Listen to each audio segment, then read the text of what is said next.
కూటమి సర్కార్ మరో కుట్రకు తెరలేపింది. దివ్యాంగులు వ్యాధిగ్రస్తుల పెన్షన్లు కోత పెట్టేందుకు కుట్రలు చేస్తోంది. దివ్యాంగులు దీర్ఘకాలిక వ్యాధిగ్రస్తుల పెన్షన్లు తనిఖీ చేయాలని ఆదేశాలు జారీ చేసింది.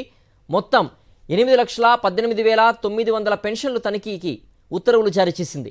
దివ్యాంగులు మళ్లీ ఆసుపత్రులకెళ్లి తనిఖీలు చేసుకోవాలని ఆదేశించింది.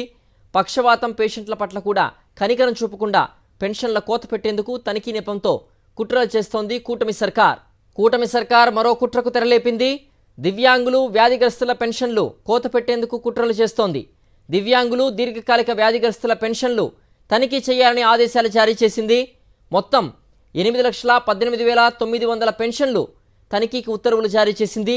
దివ్యాంగులు మళ్లీ ఆసుపత్రులకెళ్లి తనిఖీలు చేసుకోవాలని ఆదేశించింది.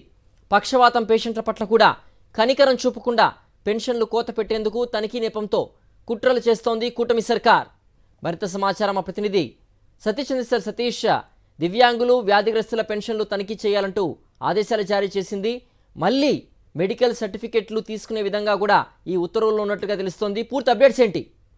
సార్, ప్రతి నెల వృద్ధులు, వికలాంగులు, అదేవిధంగా దీర్ఘకాలిక వ్యాధిగ్రస్తులకు సంబంధించినటువంటి పెన్షన్లను తగ్గించుకోవడమే లక్ష్యంగా పనిచేస్తున్నటువంటి చంద్రబాబు ప్రభుత్వం ఇప్పుడు ఒక అసనిపాతం లాంటి ఉత్తర్వులు జారీ చేసింది.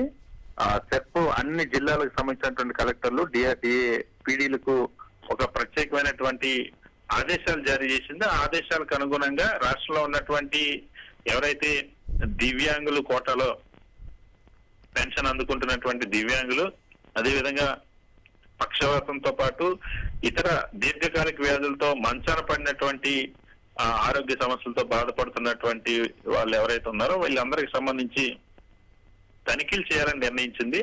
మొత్తం రాష్ట్ర వ్యాప్తంగా 8,18,900 మంది పెన్షనర్లను ఉన్నటువంటి 26 జిల్లాల్లో కూడా తనిఖీలు చేసి అందులో వారిలో పెన్షన్లను ఏరువేత కోసం రాష్ట్ర ప్రభుత్వం ఈ ఉత్తర్వులు జారీ చేసింది. అంతేకాకుండా 24,000 మంది దాదాపుగా పక్షవాతం, అదేవిధంగా దీర్ఘకాలిక వ్యాధులతో బాధపడుతున్నటువంటి పెన్షనర్లు ఉన్నారు. వీళ్ళకి ఇంటింటికి వెళ్లి తనిఖీ చేయాలి. కానీ మిగిలినటువంటి ఎవరైతే 15,000 రూపాయల పెన్షన్లు అందుకుంటున్నటువంటి వీళ్ళందరినీ కూడా తగ్గించాలన్న ఉద్దేశంతో వాళ్ళకి తనిఖీలు చేయడం. దీంతో పాటుగా డిజేబుల్డ్ పెన్షన్స్ ఏవైతే ఉన్నాయో దివ్యాంగులకు సంబంధించి 4,63,425 ఉన్నాయి. దీంతో పాటు ఆర్థోపెడిక్, హ్యాండిక్యాప్డ్ సంబంధించిన పెన్షన్ 90,302 ఉన్నాయి. అదేవిధంగా కంటి చూపు సక్రమంగా లేని వాళ్ళు 1,09,000 మంది ఉన్నారు. దీంతో పాటు వినికిడి సక్రమంగా లేనటువంటి 1,03,000 మంది పెన్షన్లు ఉన్నారు.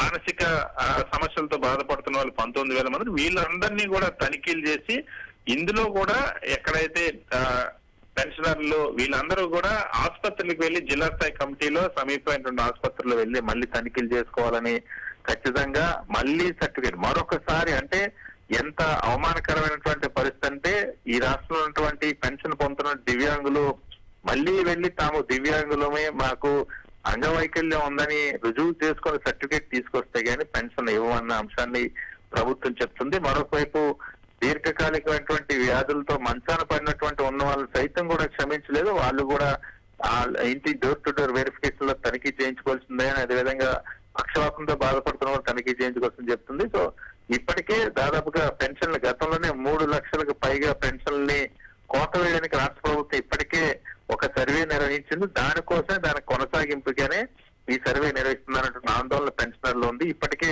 ముఖ్యమంత్రిగా చంద్రబాబు బాధ్యతలు చేపట్టిన తర్వాత ప్రతి నెల పెన్షన్లు తగ్గిపోతున్నాయి. దాదాపుగా ఇప్పటికే సుమారు 3 లక్షల పెన్షన్ల కోతకి గురవుతున్న పరిస్థితి. దాదాపు గత జనవరి నుండి ఈ జనవరి ఇప్పుడు సుమారు ఏడాది అవుతుంది. వైఎస్ జగన్మోహన్ రెడ్డి ప్రభుత్వంలో ఇచ్చినటువంటి కొత్త పెన్షన్లు మినహా గడిచినటువంటి 7 నెలల్లో ఒక్క కొత్త పెన్షన్ కూడా ఇవ్వకుండా తిరిగి పెన్షన్లు తగ్గించేందుకు రాష్ట్ర ప్రభుత్వం చర్యలు తీసుకోవాలనేది పెన్షనర్లు ఆందోళన కలిగిస్తుంది. ఓకే సతీష్.